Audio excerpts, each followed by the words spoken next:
Hey y'all, it's Farley with Writer's Edge Podcast, and today I am super excited to get to have a conversation with the one and only Dona Kay Rule. Hi Dona Kay, thanks for coming on today. Well, thanks for having me.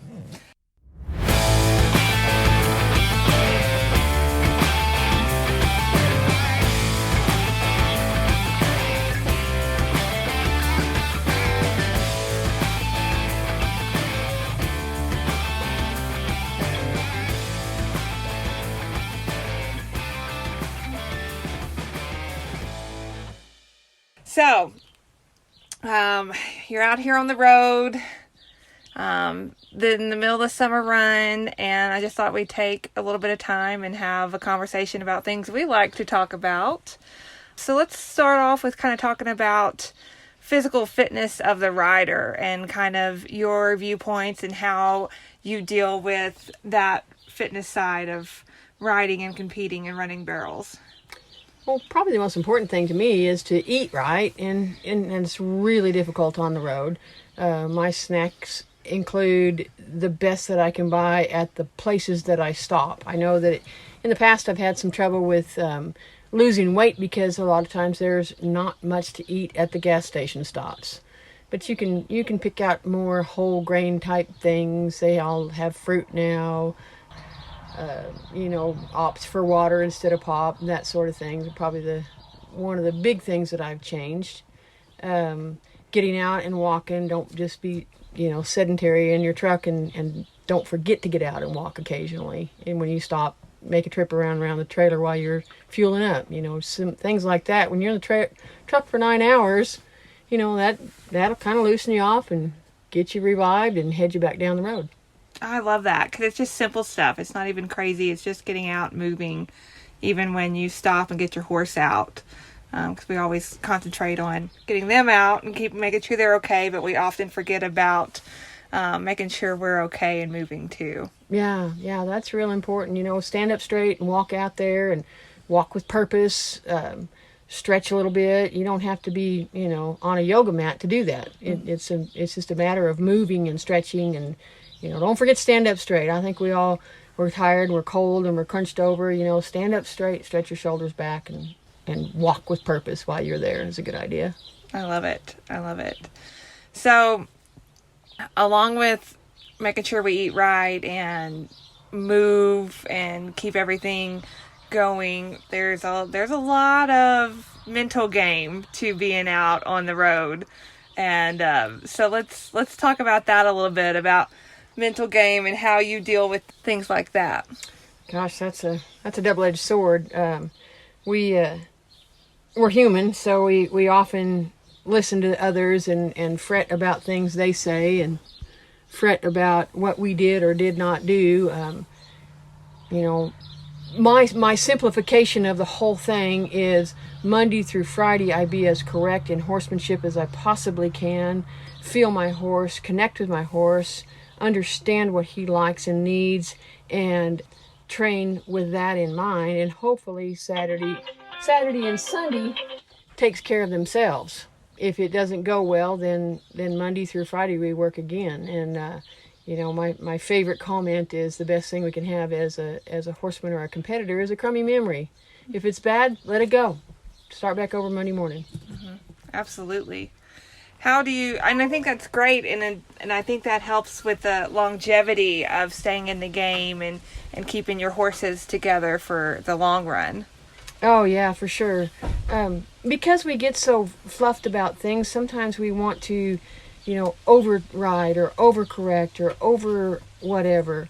Go back to basics. Calm down, relax, go back to what works on almost every horse, and then just be aware of your particular horse's individual needs.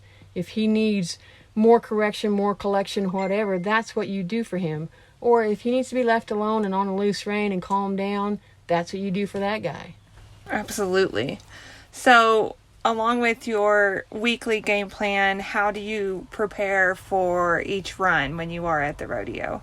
When I get there, I like to look at the arena, walk in the alley, figure out my approach, go over, pay my fees, check the draw, make sure that what I thought was so, and then go to the trailer.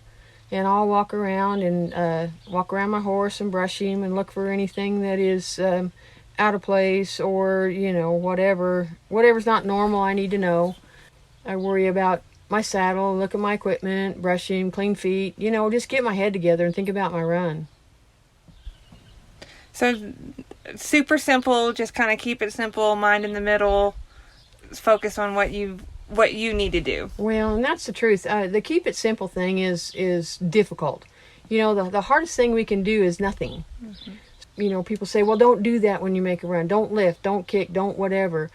Those are simple things to say and hard to do. The don't do this thing is hard. So don't listen to the neighbor girl. Don't listen to the guy parked next to you that says, oh, the ground's terrible. Oh, it's rocky. Oh, the alley's scary. Oh, the approach is awful. Well, it might be for them, but for you got to turn internal and ride your horse to your spot and think about your game. Absolutely. So we've kind of talked about rider physical fitness, some tips there, and the mental game. Let's turn it and talk about the rest of our team and talk about horse fitness. Yeah, it's pretty tough on the road. It's real tough. Of course, I'm a big exercise person on my horses. They get 6 days on and 1 day off a week, no matter where I am. Not everybody does that. Some people have work and can't do that. I worked for 30 years, 6 days a week, 60 hours a week, raised 2 children. I made it work. You can do it. But I had it down to a science. My 40 minutes of brush, saddle, warm up, walk, trot, lope, and get done, put away, get back. It was a 40-minute stint, but I did it every day for six days a week, and they got 1 day off. For me, thankfully, I have a really cool place where I can ride, and I can walk down a hill, I can trot up a hill, I can lope some circles, and be done in that 40 minutes. But, I didn't have that my whole life, and I figured it out. So that's you just need to study what fitness is and what areas, and try to fit it into what fits your lifestyle. Absolutely. So being out on the road, any tips, any tricks you've learned, any stories from the road you want to share? Oh my gosh, I have stories. That's for sure.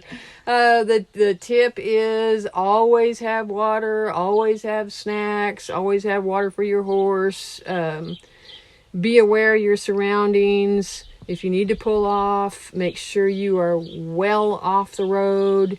Check your oil, check your filters. Don't forget to do that stuff, because, nobody likes to be stuck.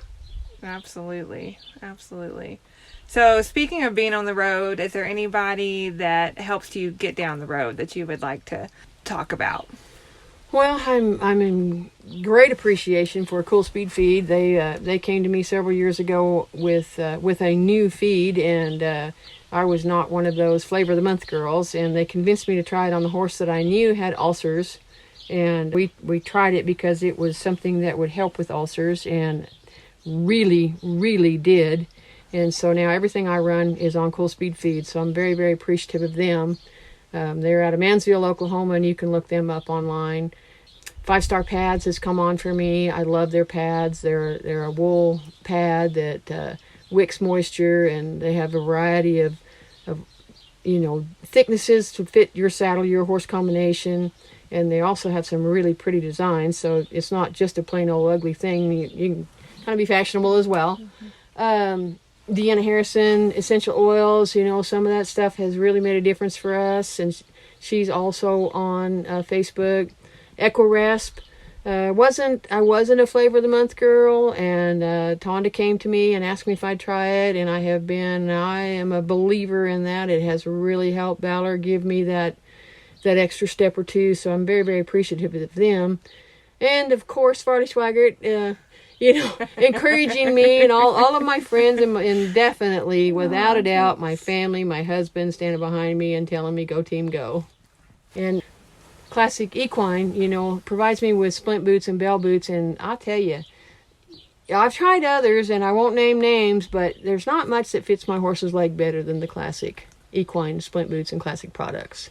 Oh, yeah, and they're always coming up with new ways to improve their splint boots. Yes. And working towards making everything better for the Worth horse. a call, worth a look. And they have a variety of stuff. You know, not every single boot fits this particular horse that I'm running, which is High Valor right now. So in the past, and as far as Juice was my other horse, he wore a different style. But Classic had variety of styles, and so everything they had fit each horse that I had at the time. Absolutely. Well, I have one last question before we get done with our conversation today. So, going down the road, Donna Kay, what is your legacy that you would like to leave? Because we get caught up in who's where in the standings and who's doing what. But I think the broader picture gets missed sometimes. So, kind of, what is your kind of philosophy on your legacy or life outlook there? Well, for sure. You know, you often see a lot of people go along and it becomes me, and they forget, you know, who helped them and who is behind them. For me, you know, of course, God is behind me, and I'm a believer, and I'm a saved believer. So it's important to me to speak light and good, bad, ugly, mud, rain, snow, sunshine, good run, bad run. I am grateful for God to put me out here and let me experience this and meet the people I have. And I really hope that anybody that meets me says, well, I felt that in her. Absolutely. Absolutely. Great. Well, thank you for coming on today. Really appreciate it. Well, thanks for having me, and continued success in your Rider's Edge endeavor. Thank you very much.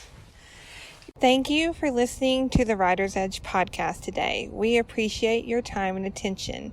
Thank you for always helping us move the conversation forward. If you liked today's podcast, please help us keep the conversations going by subscribing to this podcast and consider leaving us a review so others can find us and join in on the conversations. You can also find more information by checking us out on our social media channels, including Facebook at Rider's Edge Therapy and Wellness, Instagram at Rider's Edge Therapy, and our website, www.ridersedgetherapy.com. It is there that you can book a consult for either you or your horse. Thank you, and as always, we will see you down the road.